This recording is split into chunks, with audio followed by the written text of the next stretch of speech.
Uncle Max, you're so hilarious. So, this past week, man, I had the glorious opportunity to do something that I never did before.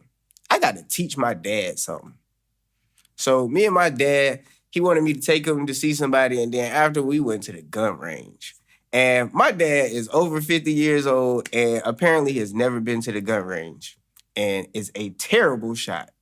Me, on the other hand, within 25 yards, I would not play with me. I'm like the baby in Walmart. Pew, pew. But anyways, yeah, so I taught my dad how to shoot. And I tell y'all that story to tell y'all this. When we got in the car, my dad is like a German shepherd to the smell of weed. I clean my car out. I do the little vacuum. I get some Ozium. I have the car smelling good to me.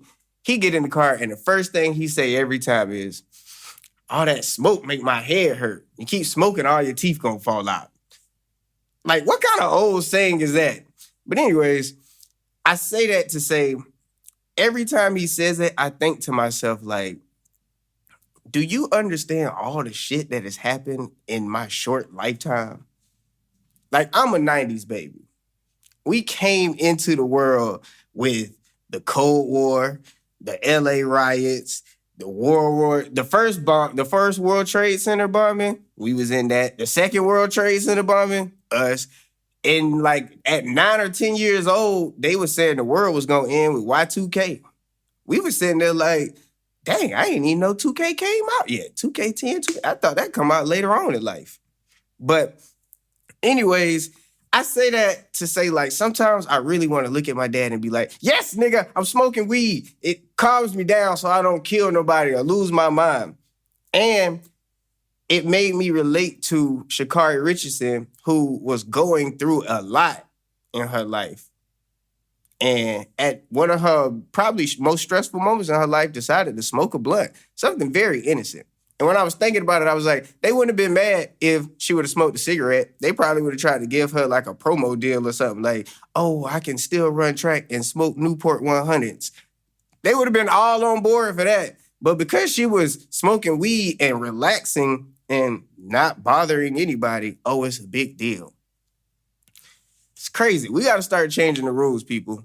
Because in my opinion, if you smoke weed and you don't bother anybody and you still can outrun everybody else, just like LaMelo Ball said, if it ain't crack, let that baby run track.